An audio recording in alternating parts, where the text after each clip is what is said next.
మేడ్చల్ మల్కాజ్గిరి జిల్లా దమ్మాయిగూడ మున్సిపాలిటీ పరిధిలోని అహ్మద్గూడ ఇందిరానగర్ కాలనీలో వెలిసినటువంటి శ్రీ శ్రీ శ్రీ శ్రీ ఎల్లమ్మ తల్లి దేవాలయ ప్రాంగణంలో మనం ఉన్నాం.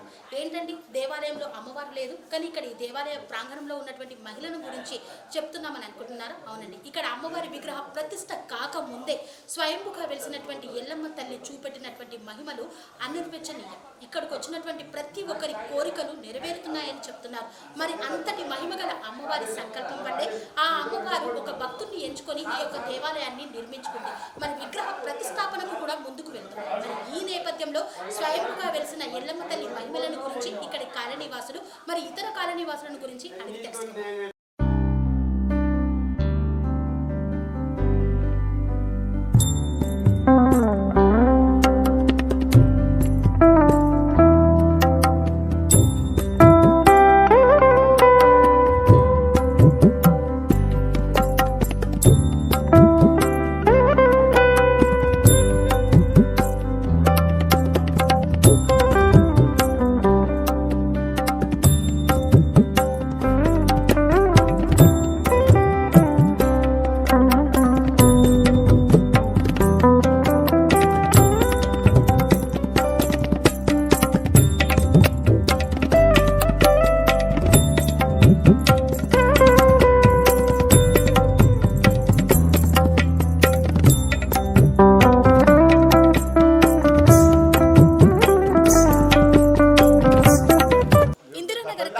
స్వయంభుగా వెలిసినటువంటి ఎల్లమ్మ తల్లి దేవాలయానికి నిత్యం వస్తూ ఇక్కడ అమ్మవారికి ఎన్నో మొక్కులు మొక్కుకుంటే అవి నెరవేరాయని ఇప్పుడు దేవాలయ నిర్మాణంలో సైతం తన వంతు సహకారాన్ని అందిస్తున్నారు మరి ఇందిరానగర్ వెల్ఫేర్ అసోసియేషన్ అధ్యక్షులు యాకయ్య గారు.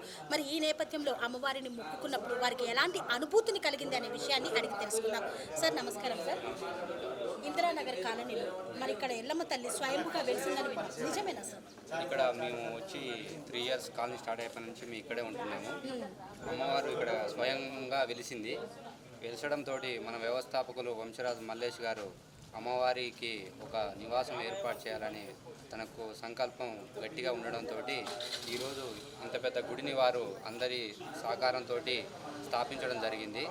ఇక్కడైతే మనం ఏదైతే కోరికలు కోరుకుంటామో అమ్మవారు ఖచ్చితంగా కొంగు బంగారం లెక్క మనకు ఎన్నో కోరికలను తీర్చడం జరుగుతుంది. నేను కూడా అమ్మవారికి నేను మామూలుగా కన్స్ట్రక్షన్ చేస్తాను. నా బిల్డింగ్ లేదని అమ్ముడుపోకపోయినా అమ్మ దగ్గరికి వచ్చి అమ్మ చెవిలో చెప్పడం జరుగుతుంది. అమ్మ నాకు ఖచ్చితంగా పనులు నాకు నెరవేర్చడం జరుగుతుంది. ఆ విధంగా నేను అమ్మవారికి ఎల్లప్పుడూ నిత్యం కొలుచుకుంటూ అమ్మవారి దీవెనలు పొందుతున్నాను. అంటే మీకు కోరిన కోరిక నెరవేరింది అంట. ఇక్కడికి వచ్చిన ఏది మొక్కుకుంటే అది జరుగుతుంది. సో మరి ఏ మొక్కులు నెరవేర్చుకున్నారు సార్? ఇప్పుడు మరి దేవాలయ నిర్మాణం సైతం అవుతుంది కదా, ఏమైనా సహకారాన్ని అందించారు? నేను చాలా మొక్కులు మొక్కుకున్నాను. అమ్మవారు నాకు కోరికలన్నీ తీర్చేసింది. అందుకనే నేను దేవాలయంలో నిర్మాణంలో భాగంగా నేను అమ్మవారికి పుట్టి కానీ నీ పెయింటింగ్ ఒక కాంట్రాక్ట్ చేయిస్తాను. బిల్డింగ్ గుడికి మొత్తం వైట్ ప్రైమర్ వేయించడం జరిగింది. పిఓపి తోటి బార్డర్స్ కూడా పెట్టించడం జరిగింది.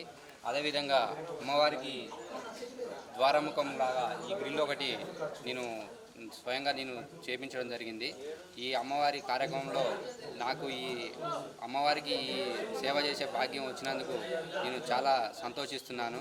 అమ్మవారి దీవెనలు ఎప్పుడు నాకనే కాదు, ఎవరు అమ్మని నమ్ముకొని వచ్చినా ఖచ్చితంగా వాళ్ళందరికీ అమ్మవారు అన్నీ కొంగు బంగారం లేక మనకు ఎన్నో వరాలు ఇచ్చే తల్లి స్వయంభూ ఈ శ్రీ శ్రీ రేణుకా ఎల్లమ్మ తల్లి. ఖచ్చితంగా అందరి కోరికలు నెరవేరుస్తుంది అమ్మని నమ్ముకున్న వారికి ఏ ఇబ్బంది ఉండదనేది నా స్వయంగా నేను తెలుసుకున్న విషయం.